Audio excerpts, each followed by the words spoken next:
What's going on, everybody? Troubles here. Welcome back to the Bourbon Ranch. Today we have 15 new bourbons, whiskeys, crazy age-dated stuff, rare stuff, regular off-the-shelf stuff coming soon. Let's get right on into it.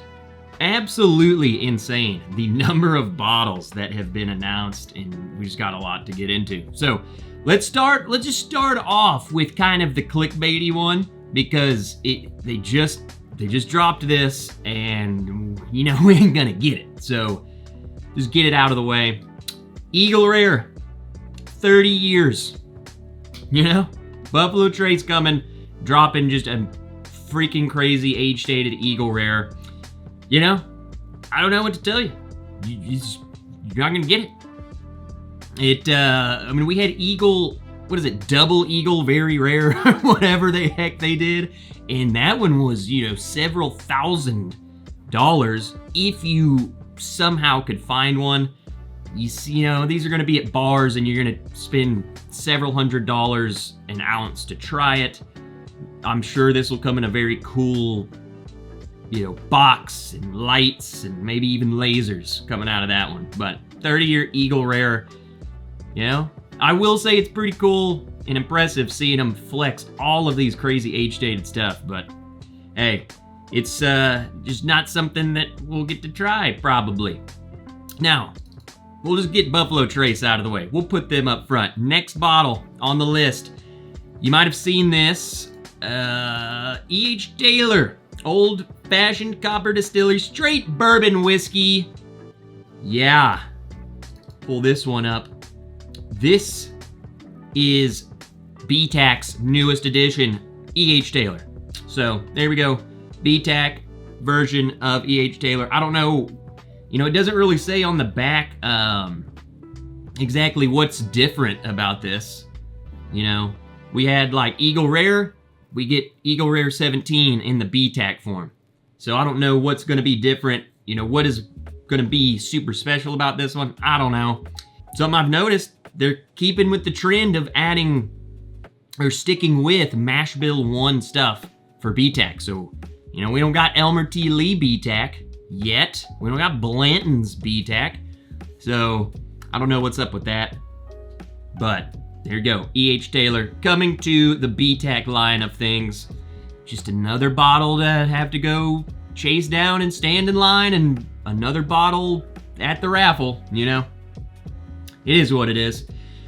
Moving on to actually maybe a much easier bottle to get from Buffalo Trace. This is their budget line of Benchmark. Gotta love those Benchmark bottles. Honestly, pretty dang good. If you can get them. They have the whole slew of Benchmarks, the bonded, top floor, foolproof. I think they're pretty dang good, especially for the price. That's the kicker, is like, it's pretty good stuff. Especially if you can't go and get Blanton's, bam, you can go grab one of those and, you know, drink enough of it's close enough. They are adding a rye, 100 proof rye, which, you know, I don't know. Is that gonna be like a kind of a budget Sazerac or something, which is already kind of budget? Now on here I've noticed, I don't know if it's just this label or if it's only gonna be this, but it says 1 liter bottle. So that's fun. Just shows they're gonna have they're gonna have a liter of this stuff if you really like it. Hopefully this kind of competes with stuff like Old Forester Rye, you know, Elijah Craig Rye. Those Kentucky Ryes, man, I think are really good. They're fun. So there you go. They're actually adding something to their main line that isn't freaking allocated. Way to go, Buffalo Trace. One clap. All right, we have so many bottles, I don't even know where to go from here. Let's just stick with rye. We just had a rye, bam, let's do a couple ryes. There's a lot of whiskeys. We're covered bourbon, whiskeys, light whiskeys. Next bottle, Woodford Reserve Barrel Strength. So they're coming out with a barrel strength rye. So this is part of the Distiller's Select. Unfortunately, and this is always my issue with the Distiller's Select, is that they're too much money. They're like $120+ for all of them, and it's just, come on, man. You gotta drop that price for at least the ones I've tried, what I'm getting for the price. They don't align. That's just me. But if you're into those distiller selects, if you're into Woodford Reserve, bam, coming out with the I don't know if they've done a barrel strength rye before, so that's interesting. 125.1 proof. Boo, 700 milliliters. Kind of what all of the distiller select stuff's doing. So there you go. Woodford Reserve coming out with a barrel strength rye. And let's just do one more rye because this is pretty crazy. Penelope. Penelope's coming out with, this is part of their estate collection, so it's the fancier, more premier stuff. And if you look at the age statement here, bam, straight rye whiskey, 17 years old, 114.9 proof, distilled in Lawrenceburg, Indiana. This is just super high aged MGP rye.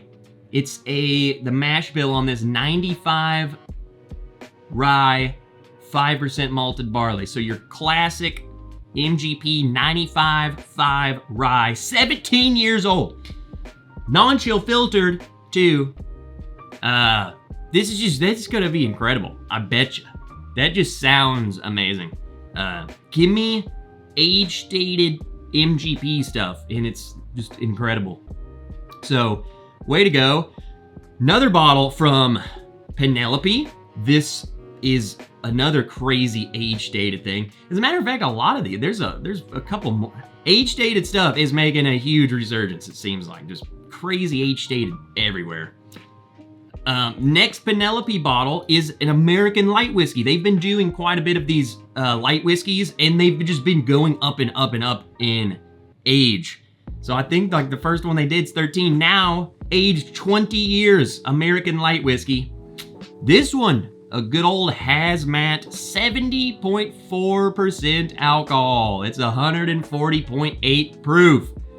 So, not much to this one other than it's just getting older. Each release they've been doing is just going up and up and up and up. So, all right, let's move on to the next one. Let's do one more. It's the last non-bourbon on the list. It is barrel whiskey called Decade, I guess, just Decade. This is 20-year Canadian whiskey that is finished in Spanish brandy and Hungarian oak. More hazmat, 142.7 proof, 71.35% alcohol. So you're getting hazmat 20-year-old Canadian whiskey that's finished. Now, I've seen, I hear a lot of people say things like, when I see an aged whiskey that is then finished, like a super high aged, I see people say, well, are they hiding something? Like, why are you finishing an aged whiskey like that? Are you trying to cut, like, was it just bad and now you're trying to throw, Spanish brandy to hide the badness that it was? Maybe that could be the case. But I feel like Canadian whiskey is kind of like, I feel like it's different. I feel like the rules don't apply as much.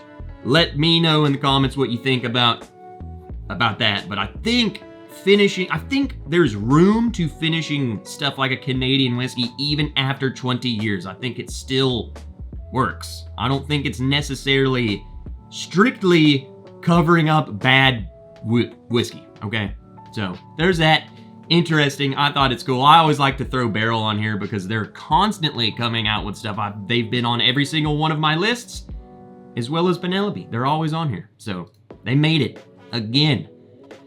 Okay, what's next? Let's move on to this one. We're talking about MGP, so let's talk about it a little more here. Remus Repeal Reserve. Good old Remus. The 2025 medley. I thought this was pretty interesting. That's why I threw it on here. I used to love these bottles, and I kind of stopped getting them. They just weren't the same to me anymore. I don't know. And the price was going up. I don't know. But there's quite a bit of stuff in this. Pretty good aged. So I think, all of this is 2014, 2015, and a 2006 bourbon went into this blend. So your youngest thing is 10 years old. Then you got an 11-year-old, and let's do some math. And then the oldest thing is 19. 19-year-old bourbon, 2 different 10-year-old bourbons, and an 11-year-old bourbon. So I thought that was pretty interesting. See how that matches up to be, you know, how oaky that is.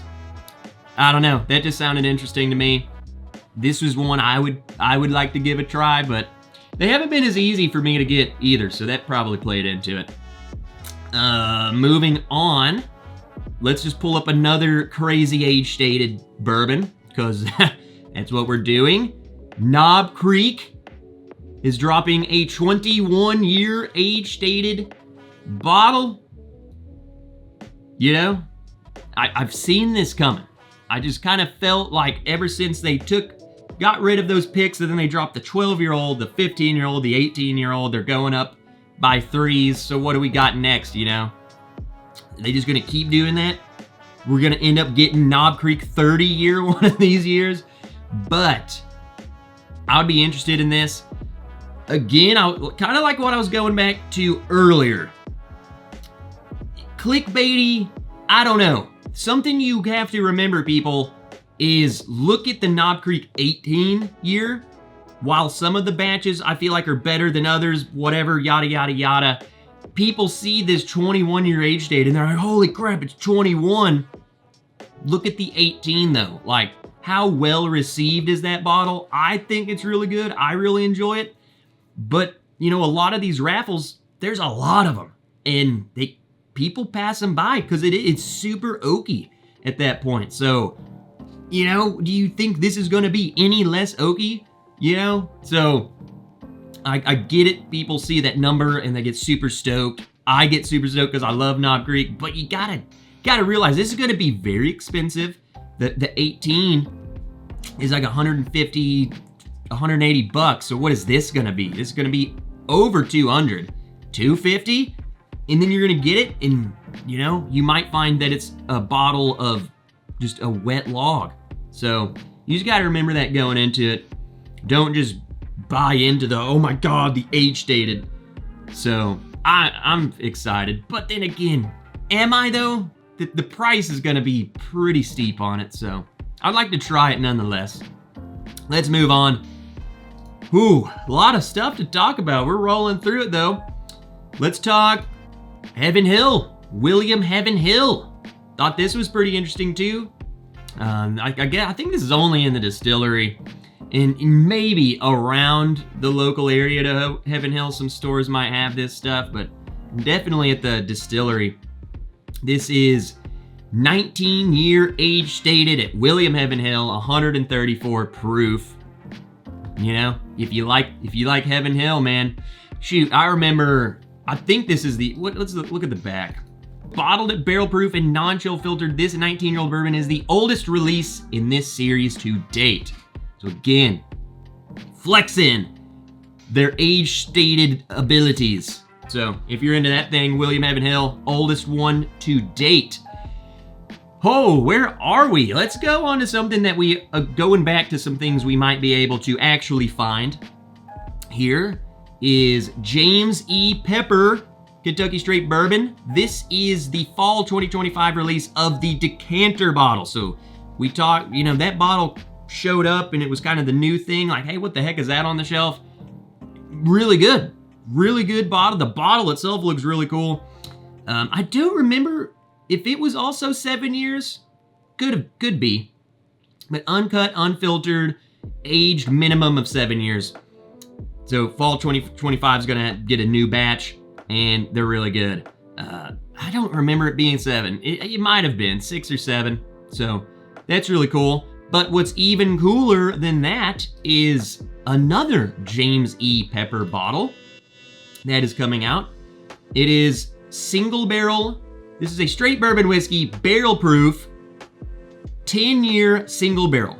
So they are coming out with a 10-year version. I don't know if it's gonna be like in the same decanter bottle or what. It kind of had the same exact front sticker, but then this other little tag that came with it. So 10-year, barrel proof, same proof. So that makes me think maybe it's like a 10-year version of it. I'm not sure, but you know, the decanter bottle is really good. So I'm expecting a 10-year version of it to also be very good. So I'm looking forward to trying to get my hands on that one. I've noticed again the trend of resurging age-stated. I see a lot of people coming out with 10-year age-stated stuff. Maybe it's obviously easier for them to get that, but that seems to be kind of like this sweet spot that I see a lot of people landing on, is putting out 10-year age-stated stuff. So James E. Pepper is going to put one out themselves. Here we go. You ready for some more age-stated stuff? I promise there's 3 more bourbons and only 2 of them got an age-stated. So that makes majority of this list age-stated madness.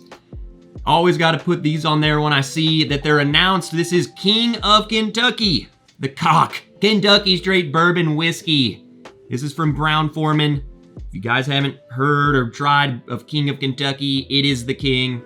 One of the better bottles that I've ever tried was one of the King of Kentuckys. I think it was 16 years old or 15. I don't know.